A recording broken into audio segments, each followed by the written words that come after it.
नमस्कार, स्वागत है आप सभी का हमारे इस कार्यक्रम में। आपके साथ मैं हूं सोनाली शर्मा। आज के हमारे इस भाग में हम आपको ऐसे कृषक से मिलाने जा रहे हैं जो देहरादून जिले के पछवादून के किसानों के लिए एक मिसाल हैं। अपनी नर्सरी में वो ऐसे पौधे तैयार करते हैं जो कम समय में उन्नत किस्म के फल देते हैं। इनसे प्रेरणा लेकर आज राज्य के कई नौजवान किसान लाभान्वित हो रहे हैं। साथ ही अन्य राज्यों के किसान भी इनसे मदद ले रहे हैं। कहते हैं मन में किसी भी काम को करने की दृढ़ इच्छा शक्ति हो तो रास्ते खुद ब खुद आसान हो जाते हैं। इसी कथन को सच साबित कर दिखाया है मूल रूप से जौनसार के थैना निवासी प्रगतिशील युवा किसान निर्मल सिंह तोमर ने।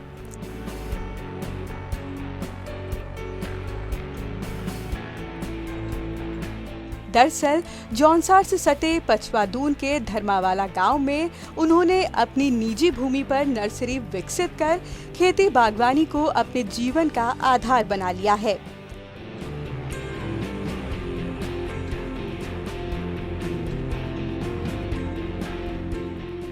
पिता से मिली सीख के बल पर इस युवा कृषक ने बंजर पड़ी कृषि भूमि को नवीनतम तकनीक के जरिए हरा भरा कर दिखाया। खेती में ग्राफ्टिंग तकनीक का इस्तेमाल कर इन्होंने कलमी अखरोट की ऐसी प्रजाति तैयार की जो पहाड़ की जलवायु के मुफीद तो है ही, बल्कि कम समय में बेहतर उत्पादन भी दे रही है।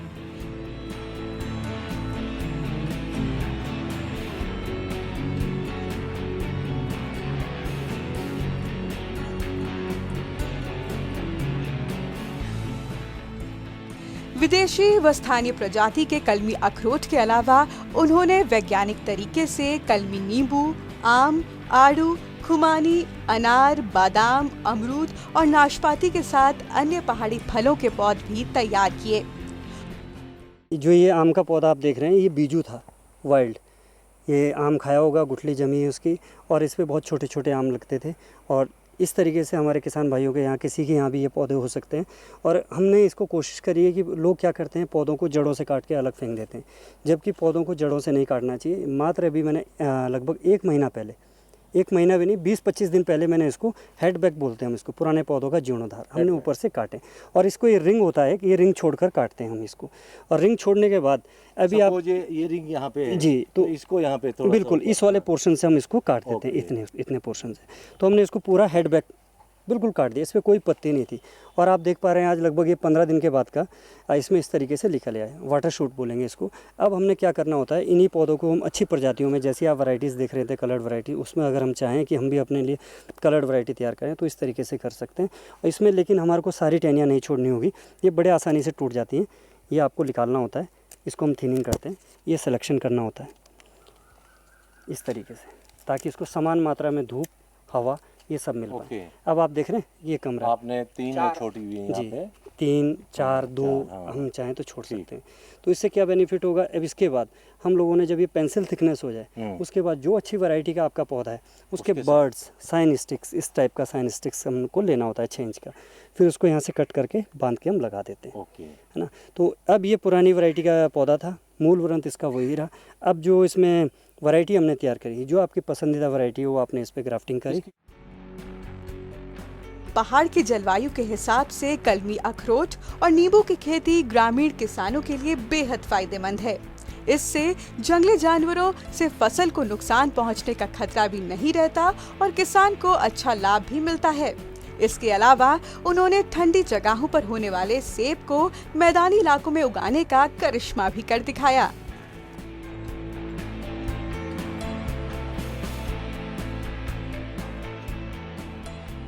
पानी के अभाव में खेतीबाड़ी से तौबा करने वाले ग्रामीण किसानों के लिए ये प्रगतिशील युवा किसान आज उम्मीद की किरण बनकर उभर रहा है। अनुसंधान के बाद पैदा की गई प्रजातियों को वो अपने बागवान में उगाकर नई नई किस्में तैयार कर रहे हैं। नमस्कार, आज हम आपको मिलाएंगे उत्तराखंड के एक ऐसे युवा प्रगतिशील किसान से जिन्होंने एक शानदार काम किया है बागवानी के क्षेत्र में, कृषि के क्षेत्र में। निर्मल सिंह जी, ये बताइए, आपने इतना शानदार यहाँ तरह तरह की वैरायटीज़ के फल हैं, और कैसे ये जीवन यात्रा आपने कैसे शुरू की, कब से शुरू की है? देखिए, इसमें सबसे पहले मैं आपको बताना चाहूँगा, ये हमारे पापा जी जिनके माध्यम से मैं ये काम सीखा, और ये मेरा पैदाइशी काम है। और इस कार्य को सीखने के लिए और इस तरफ उन्होंने जो मोटिवेट किया वो मेरे पापा हैं, और उन्हीं की बदौलत ये सब चीज़ें हुई हैं। पहले वो विभाग में थे और उसके बाद मैंने भी स्टार्ट किया साथ में उनकी भी कोशिश थी कि भाई मैं नौकरी ना करूं और उन्हीं के साथ रहूं, और उन्हीं के साथ में अपना बुढ़ापे में लास्ट तक जितना उन्होंने संजो के रखा है, खेती बाड़ी सब बंजर हो रही है ज़मीनें, उनके लिए उनकी एक कोशिश थी कि भाई बेटा मेरा एक है और वो इस लाइन में लगा रहें और मेरे साथ में मेरा सहयोगी रहे। तो उन्होंने बागवानी का जो कार्य किया उन्हीं के साथ मैं करते करते ये काम सीखा हूँ। एक तो हमारा परंपरागत काम होता है जैसे चल रहा है खेती का, किसानी का, लेकिन आपने यहाँ वैज्ञानिक ढंग से आप नए नए तरह तरह के पौध, ये आम की इतनी प्रजातियाँ, ये आपने तमाम टेक्निकल प्रशिक्षण कहाँ से लिया? देखिए, ये सब चीज़ों के लिए इस तरफ जो दिशा देने के लिए है, ये कार्य मेरे पापा ने किया है, जिन्होंने कहा कि बेटा आप इस कार्य को करेंगे और नई नई वैरायटीज़ को लाएंगे, इनका चलन आएगा और इन प्रजातियों को आप लोग आगे भविष्य में कर सकते हैं। तो इन वैरायटीज़ के लिए उनका मोटिवेशन था पहले से लेकर कि आप इसको करें। और ये वैरायटीज़ जब मैं कलेक्शन के लिए गया तो कृषि अनुसंधान परिषद हो गया, CITH हो गया, NRC नागपुर हो गया, इस तरह के तमाम इस तरह के कई सारे संस्थान हैं जिन संस्थानों से लाके ये वैरायटी मैंने संजो के रखी है। एक बड़ा हमने देखा है अभी कि एक ही जगह पे सेब और आम एक ही जगह पैदा हो रहे हैं, ये कैसे हो रहे हैं? क्या देखिए, इसमें मेरे हिसाब से तो कुछ ऐसा अचंभित होने वाली कोई ऐसी बात ही नहीं है, क्योंकि आम और सेब सुनने में बड़ा अलग लगता है लेकिन मेरे लिए इतना ज़्यादा बड़ा नहीं है, क्योंकि जो ये सेब की प्रजाति है इसकी चिलिंग रिक्वायरमेंट बहुत कम है। जो ये प्रजाति आप आज सुन रहे हैं, देख रहे हैं, जैसे महाराष्ट्र में लगी है, गुजरात में लगी है, बिहार में लगी है, राजस्थान में लगी है, ये सब वैरायटीज़ इसकी चिलिंग रिक्वायरमेंट कम है। इसकी चिलिंग रिक्वायरमेंट इस जलवायु में बहुत आसानी से पूरी हो जाती है। इसको 250 से 300 400 घंटे तक मात्र इसको चाहिए होते हैं, जो आसानी से यहाँ पे मिल जाते हैं, और ये बहुत अच्छी फ्रूटिंग में हो रही है। अभी हमने एक पेड़ देखा है जिसमें 156 किस्म के आपने वैरायटीज़ एक ही पेड़ पे लगा रखी है, और भी पेड़ हैं उसमें कई किस्म के, ये कैसे किया? और इस समय आम की कितनी वैरायटीज़ आपके पास? देखिए, आम की मेरे पास जो अभी तक काफ़ी जगह कलेक्शन करने पे कुछ प्रजातियाँ ऐसी जो विलुप्त हो गई थी उनको भी संजो के रखा है, और टोटल वैरायटीज़ है जिसमें देसी वैरायटी से लेकर हाइब्रिड्स तक हैं। ये सब वैरायटी टोटल मिला के मेरे पास 156 प्रजातियाँ हैं, जिनमें से मुख्यतः जो अभी चलन में अभी आने वाली वैरायटीज़ हैं, जो चलन में अभी आ रही है, उन वैरायटियों में जैसे पूसा, लालिमा, श्रेष्ठ, पीताम्बर, पूसा संस्थान नई दिल्ली, उनकी वैरायटीज़ हैं। कुछ अर्का सीरीज़ की, अर्का सीरीज़ का जब हम नाम लेते हैं तो आप सीधा सा एक उससे लगता है कि बेंगलोर की वैरायटीज़ हैं। इसमें जो वैरायटीज़ हैं IHR की है, जो अर्का अनमोल है, पुनीत है, नीलकिरण है। अपना इसी के साथ में हमारे पास जो उसकी CISH रहमान खेड़ा, काकोरी, लखनऊ, उनकी जो वैरायटीज़ हैं, उनकी भी वैरायटीज़ हैं हमारे पास। उनकी भी कलर्ड वैरायटीज़ बहुत अच्छी वैरायटीज़ हैं जो अभी चलन में आ रही है। इसमें डिजीज़ बहुत कम लगता है।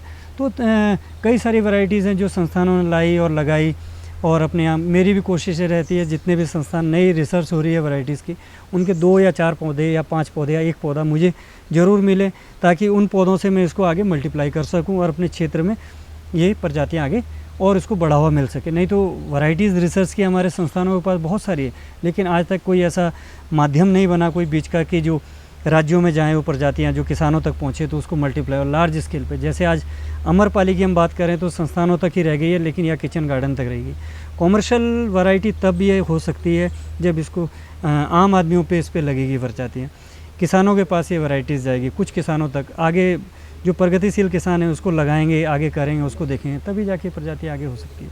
आपने अभी हमारी बात हो रही थी, आपने कहा कि अखरोट और नींबू पहाड़ का कायाकल्प कर सकता है, क्योंकि इस समय जो बंदर की समस्या आम पहाड़ में होती है कि बंदर और जानवरों की समस्या, मुझे लगता है ये समस्या नींबू के साथ नहीं है, नींबू अखरोट के साथ देखिए समस्या है, लेकिन अखरोट को आज तक हम लोगों ने जैसे हमारे परंपरागत पहले से चलता था, गदेरों में, नालों में लगा दी जाते थे, तो उससे हम अपेक्षाएं रखते थे पौधों से कि हमें अखरोट बहुत अच्छी मात्रा में मिले या बहुत अच्छे उसमें मिले, लेकिन ऐसा नहीं हो सकता है। जब तक बागवानी को हम कॉमर्शियल तरीके से तभी कामयाब हो पाएगी जब तक उसको हम सही स्थान नहीं देंगे। तो अभी तो सबसे पहला जो अभी चरण है वो अभी वैरायटीज़ का तो मैं मानता ही नहीं कि अभी है। मेरा अपना जो स्कोप है कि अखरोट को पहले खेतों पे तो लाए, उसको सही स्थान तो दिलाएं कि अखरोट की जो मानसिकता लोगों ने बनाई है, किसानों ने या हमारे क्षेत्र में जो रखते हैं कि गदेरों नालों में लगता है, तो आप वहाँ पे भी इस तरीके की हम कोशिश करते हैं कि यार बहुत अच्छा फ्रूट आए, लेकिन वहाँ पे उसको जलवायु ही नहीं मिली, उसको खाद नहीं मिली, पानी नहीं मिला, दवाई नहीं मिली। जो एक गधेरों में मिलता है वही उससे अपना पौधा लेता है और उसमें हम अच्छी वैरायटी के लिए हम उम्मीद रखते हैं। तो मेरा जो पहला कॉन्सेप्ट है वो अभी यही है कि लोगों को अभी जो कलमी अखरोट लोग सुन रहे हैं, कागजी अखरोट सुन रहे हैं, तो कागजी अखरोट के लिए सही स्थानों पे तो लगाएंगे कम से कम। जब पहले अखरोट की खेती कॉमर्शियल तभी होगी जब उसको सही स्थान मिलेगा। तो अभी जो काम हो रहा है वो अखरोट के लिए सबसे पहला है कि उसको स्थान मिल रहा है। अब स्थान जब मिलेगा इसके बाद वैरायटीज़ आ रही है, कलमी अखरोट लोग लगा रहे हैं, तो आने वाले 5-10 साल के अंदर बहुत अच्छे सकारात्मक परिणाम आएंगे। और जब हमारे अच्छे खेतों में लगे होंगे तो उसके बंदर, जंगली जानवर और कई सारे मतलब जो नुकसान था पंछियों से, अब जब हमारे 100-50 पौधे कहीं कॉमर्शियल तरीके से इकट्ठे लगे होंगे, अच्छे खेतों में लगे होंगे, तो उसकी देखरेख भी होगी और उससे अच्छा मुनाफा भी मिलेगा। मैदानी क्षेत्रों में भी सेब लगेंगे, ये आपने कैसे शुरुआत किया, इसके प्लांट कैसे तैयार किए, कहाँ का ये पौधा है जो इस तरह राजस्थान जैसी जगह में फल दे रहा है, क्या इसकी शुरुआत कैसे की? देखिए ये हम जो सेब की बात कर रहे हैं आज गर्म जलवायु में, अन्ना और डॉर्सेट। अन्ना डॉर्सेट 2 प्रजातियाँ ये ऐसी है, ये भारतीय नहीं है। अन्ना डॉर्सेट ये प्रजातियाँ इटली फल परियोजना एक उत्तराखंड के अंदर कभी उत्तर प्रदेश जब होया करता था ये राज्य, तो उस समय पे ये वैरायटीज़ इटली फल परियोजना में आई थी। यहाँ पे इटली फल परियोजना नामक एक जगह थी ढगरानी, वहाँ पे ये चीज़ें सब चल रही थी। लेकिन उसके बाद ये सब चीज़ें हम लोगों ने पापा ने स्टार्टिंग में सबसे पहले एक पौधा लाके यहाँ लगाया, और उसके बाद हम लोगों ने इसको ऐसा कभी सोचा ही नहीं कि ये फ्रूटिंग में आएगा या इससे कुछ अच्छे रिजल्ट मिलेंगे। परियोजना ख़त्म हो गई, पौधा ख़त्म हो गया, हमारे पास जो पौधा लगा था वो पौधा वो संजो लिया। अब संजोया तो जब उसके फल आए, परियोजना ख़त्म होने के बाद देखा तो यहाँ पे फ्रूटिंग आई। फ्रूटिंग आने से उससे बेनिफिट इसके यही हुए कि लोग भी उससे प्रभावित हुए, और उसके बाद हम लोग इसको काफ़ी सारे उसमें करते रहे, इसको मल्टीप्लाई किया। पहले 5 पौधे, 10 पौधे, फिर इसको गिफ्ट के तौर पे लोगों को दिया।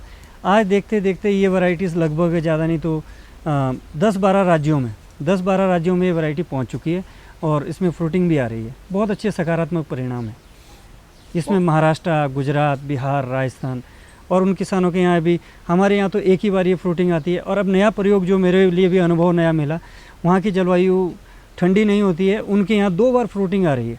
जबकि सेब में आज तक आप लोगों ने, सभी लोगों ने यही सुना होगा, ये नई चीज़ मैं आज बता रहा हूँ कि सेब में 2 बार फ्रूटिंग आ रही है, साल में 2 बार, जबकि 1 बार सेब में फ्रूटिंग आती है। आपकी रिसर्च ने अब राजस्थान जैसे जगह में 2 बार फल देने शुरू कर दिए। तो आपसे एक सवाल पूछना चाहता हूँ, जो एक पेड़ था वो, उसने अब तक कितने पौधे बनाए होंगे आप? उस पौधे का तो मैं आपको बताना चाहूँगा कि मैं जब बहुत छोटा था उससे पहले से लेकर अब तक टोटली अगर इसमें अगर मैं बात करूँ तो लगभग 50,000 पौधे से मिनिमम बताता हूँ मैं आपको, 50,000 पौधे से ज़्यादा उत्पादित कर चुका हूँ। और अभी उन्हीं पौधों के अंश, जिसको कहेंगे, मेरे पास 30-40 प्लांट अभी भी लगे हैं, उसमें फ्रूटिंग आती है। बहुत सारे किसान जो मेरे को देख भी रहे होंगे अभी भी, आप उन लोगों ने देखे भी यहाँ फ्रूटिंग में बहुत अच्छी फ्रूटिंग आती है, बड़ा साइज़ है, कलर, ये सब चीज़ें मेंटेन है। उनका मानना है कि बागवानी व्यावसायिक रफ्तार तभी पकड़ेगी जब प्रगतिशील किसान को बढ़ावा और बागवानी की इस विधि को प्रोत्साहन मिलेगा। इसी कोशिश में वो दूर दराज से आए कृषकों को उनकी मिट्टी और वातावरण की सही जानकारी लेने के बाद ही मुनासिब नस्ल का पौधा देते हैं, ताकि किसान के साथ ही उनके बागवान भी गुलजार रहें। साथ ही वे समय समय पर किसानों और छात्रों को निःशुल्क ट्रेनिंग देते हैं और बागवानी के गुर भी सिखाते हैं। प्लांट किसान लोग लेके जाते हैं, ये जो बगीचे लगाने वाले किसान हैं, वो किसान लगभग मार्च, अप्रैल, मई, जून 3-4 महीने सबसे पहले किसान लोग अपना जानकारी लेते हैं आके कि हम लोगों ने बगीचा लगाना है, तो हमारी ये जलवायु है, ये हमारा एलिवेशन है, हाइट है, इस हाइट के अकॉर्डिंग क्या क्या चाहिए। तो जो शुरू की प्रारंभिक जो जानकारियाँ हैं वो उनको बताई जाती है, उनको बताया जाता है कितनी दूरी होनी चाहिए, कौन सी आपने फसल लगानी है, कितनी इसको जलवायु है, क्या सूटेबल रहेगा मौसम। इसी हिसाब से वैरायटियों को पहले चयनित करवाते हैं, उनके लिए गड्ढा खुदाई, फिर सोलनाइजेशन गड्ढे का, फिर गोबर खाद दवाई, ये सारी चीज़ें बता के उसके बाद ये पौधा दिया जाता है। तो थोड़ा सा मेरी कोशिश रहती है कि किसानों को मैं शुरू से लेकर आखिरी तक जितना मेरे से संभव हो वो सब जानकारियाँ मैं किसानों को देने की कोशिश करता हूँ।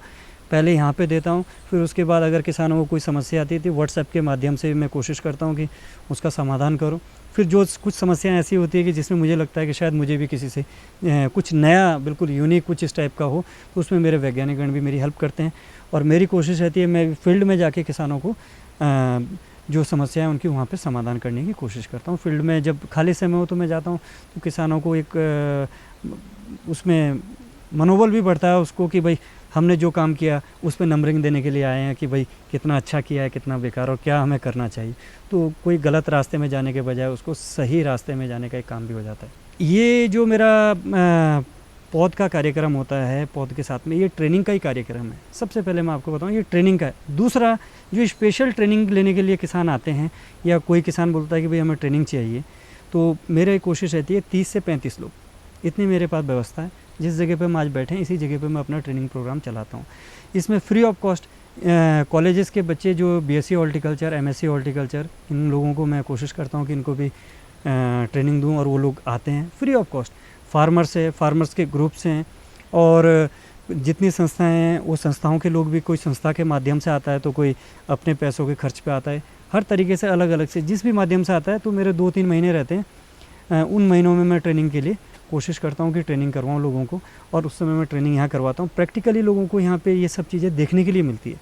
जबकि आप कहीं पे भी जाएंगे आपको आम दिखेगा तो ठीक है, अमरूद दिखेगा तो ठीक है, लीची दिखा तो ठीक है, इसके बाद इसमें कुछ नहीं दिखेगा। जबकि आप यहाँ पे मेरे पास आएँ तो इसमें आम, सेब, आड़ू, पुलम, खुमानी, नाशपाती, ये सभी तरह के फलदार पौधे आपको देखने के लिए मिलते हैं। तो अपने आप में सबसे बड़ी चीज़ ये है कि इतनी सारी क्रॉप्स आपको एक ही जगह पे देखने के लिए मिल रही है, ये अपने आप में बहुत बड़ी चीज़ है। और निःशुल्क अभी तक जितना भी दिया ट्रेनिंग दी है। और अपने देश से बाहर मेरे पास अफ़गानिस्तान का एक दल था, वो मैंने पे किया, उनसे चार्ज किया, बाकी मैं फ्री ऑफ कॉस्ट अभी ट्रेनिंग करवाता हूँ। और पहाड़ में बहुत सारे लड़के नौकरी छोड़ के, नौकरियां ख़त्म हो गई, पहाड़ में आ रखे हैं। वो बिल्कुल एक चौराहे पे हैं। आप क्या राय देना चाहते हैं उनको कि क्या उनको शुरू कर देना चाहिए इमीडिएट? पैतृक जन्मभूमि हमारे पास इतनी है कि शायद ना से ना अगर कहूँ तो 4 नाली 5 नाली हर आदमी गरीब से गरीब परिवार की है, बहुत अधिक मात्रा में इससे। तो आप उसमें शुरू करें अपनी बागवानी। मशरूम का कर सकते हैं, और कृषि का कुछ भी कार्य कर सकते हैं, नकदी फसलें, साग सब्जियां कर सकते हैं, तमाम तरह की ऐसी कई सारी चीज़ें हैं कि बहुत जल्दी से आप इसको स्टार्टअप कर सकते हैं। आप मार्केट में ना बेचने के बजाय अपने गांव के लिए भी अगर उत्पादन दे रहे हैं, वही एक सबसे बड़ा प्लेटफॉर्म है। इतने बड़े प्लेटफॉर्म तो ये बनना ही है, लेकिन अगर वो सब्जी का भी उत्पादन कर रहे हैं तो ये मान के चलिए आपकी वो सब्जी खपत सबसे पहले परिवार में होती है, फिर उसके बाद पूरे गाँव के लिए, घर के लिए, सब लोगों के लिए। दूसरे क्षेत्रों के साथ ही पड़ोसी राज्यों से अक्सर किसान यहाँ की नर्सरी से ही पौधा लेकर जाते हैं। किसानों का मानना है कि उनके यहाँ से ली गई कलमें बेहतरीन पेड़ों में तब्दील होकर गुणवत्ता युक्त फलोत्पादन करती हैं। यहाँ कई लोग आए हैं पौधों के लिए, और आप आए हैं हिमाचल प्रदेश से, और ये यहाँ कई बार आए हैं और यहाँ से पौधे ले जाते हैं। इनका कहना है कि यहाँ के पौधे बेहतरीन होते हैं। जी, आप कहाँ से हैं? मैं सर हिमाचल से हूँ सर, माशुचो गांव से हूँ सर, डिस्ट्रिक्ट सिरमौर से हूँ। तो मुझे सर इधर सर इजीली पौधे अवेलेबल मिल रहे हैं, और सर काफ़ी वैरायटी के हैं, जैसे नींबू हो गया, संतरा हो गया, और सर सेब हो गया। तो मतलब बहुत सारी वैरायटियाँ इधर अवेलेबल मिल रही है मुझे, तो मतलब अच्छी और काफ़ी अच्छी किस्म की मिल रही है। तो मैं इधर सर बार बार आ रहा हूँ, 2-3 बार पहले भी आ चुका हूँ, और सर आज फिर से आया हूँ नींबू के पौधों के लिए, ताकि मुझे मतलब इधर अच्छे पौधे मिल जाए और अच्छी मेरी बागवानी हो सके। मैं देहरादून से हूँ, आमवाला गांव से, और मैं जब भी मेरे को पौध की ज़रूरत होती है या मेरे मित्रों को किसी को भी पौध लेनी होती है, या तो वो मेरे पास आते हैं तो मैं उनको यहीं लेके आता हूँ। तो अभी मेरा ये इस सीज़न का चौथा चक्कर है। पेड़ यहीं से ले आते हैं। क्यों यहाँ से ले जाते हैं? और भी तो क्योंकि नर्सरी देखो जी, ऐसा है कि ये लोग पहले, आपने देहरादून की बहुत नर्सरियाँ देखी होंगी, जनरली सब नर्सरी वाले बाहर से पौधे मंगाते हैं और ये खुद पौधे यहाँ तैयार करते हैं। और मैं इनसे मतलब कई विधियाँ सीख के जा रहा हूँ। ये बहुत सज्जन आदमी है, इनके फादर और लड़का दोनों बहुत सज्जन है, और वो आपको विधि पूर्वक समझाते हैं। ये तक बता देंगे कि वो कि आप ये मत लीजिए, इसमें कीड़ा लगने की संभावना है, ये यहाँ की क्लाइमेटिक कंडीशन को सूट नहीं करता। तो ये बहुत बड़ी बात है कि जो अपने प्रोडक्ट के बारे में वो आपको सही सही जानकारी देंगे, तो आपको वो गलत, फिर आपको कोई चीज़ भी गलत नहीं मिलेगी। निर्मल के पिता कर्म सिंह तोमर जी ने उद्यान विभाग में अपने सेवा काल के दौरान ही धर्मावाला में करीब 25 बीघा कृषि भूमि खरीदी थी। रिटायर होने के बाद वे स्वयं भी यहीं बस गए और इस बागवानी की नींव रखी। उन्होंने कभी नहीं सोचा था कि बेटे की मेहनत बागवानी को नई बुलंदियों तक पहुंचाएगी। पिता की विरासत को आज उनका बेटा आगे बढ़ा रहा है। पिता का मानना है कि अगर उनके परिवार के किसी भी प्रयास से क्षेत्र का विकास होता है तो इससे अधिक उन्हें और कुछ नहीं चाहिए। हमारे साथ हैं इस समय करम सिंह तोमर साहब, जिन्होंने इस बागवानी की बुनियाद रखी है। उनसे आपसे मिलवाते हैं, उनसे आपको बताते हैं कि उन्होंने कैसा अपना सफ़र शुरू किया। आपने इतना शानदार बनाया, इसकी ज़रा इतिहास बताइए, कब आपने शुरू किया ये? आज मैं सबसे पहले नौकरी में रहा हूँ, हॉर्टिकल्चर विभाग में सेवारत रहा हूँ। 40 साल की सर्विस करने के बाद मैं 60 साल की उम्र के बाद जो है फिर मैं अपने घर पे खेती बाड़ी करनी शुरू की। पहले मैं खेती गेहूँ जौ वगैरह करता था, लेकिन अब धीरे धीरे जो है आगे बढ़ता गया, नर्सरी का काम शुरू किया। तो इसमें मैं नई नई विधियाँ निकाली और उससे मेरा मनोबल बढ़ता गया और बढ़ते बढ़ते मैं आज इतने ऊंचाई पर पहुंचा हूं कि मैं समाज की सेवा करने के लिए तत्पर रहा हूं। साथ में मेरा बेटा निर्मल, ये मेरे लिए सबसे अग्रणी रहा और इसके शौक़ और इसने अपनी जो भी इच्छाएं थी इसको हमने सब पूरी की और कभी किसी काम के लिए नहीं रोका।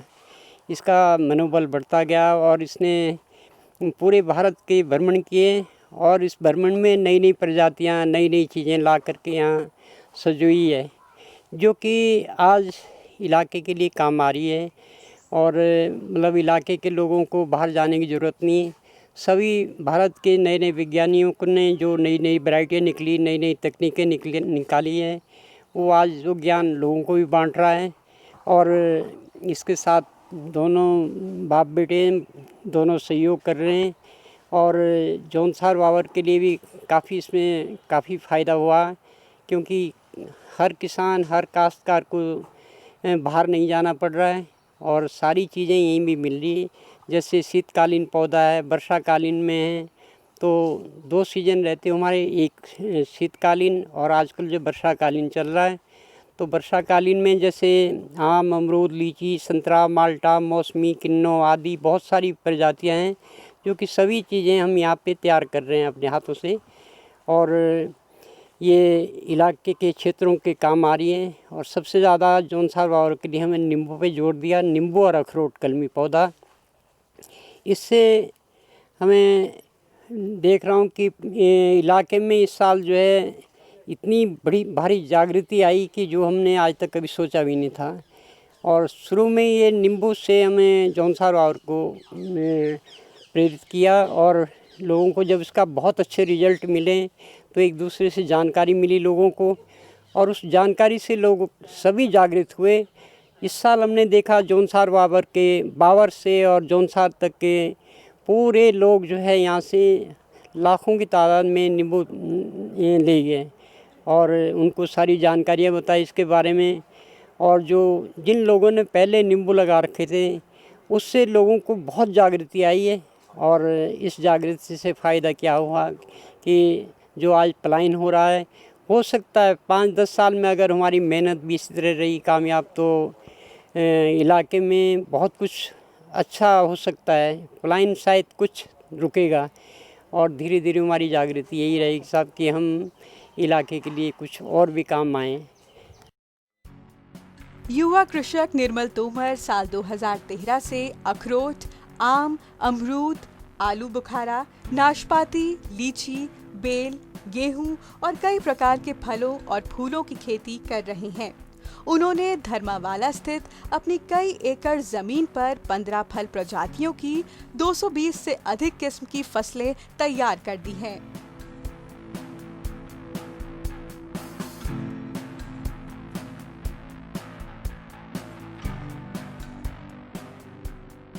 अपने हुनर और उत्कृष्ट कार्य के लिए उन्हें कई पुरस्कारों के साथ ही भारतीय कृषि अनुसंधान परिषद की ओर से नमो नमेशी किसान पुरस्कार से भी सम्मानित किया जा चुका है।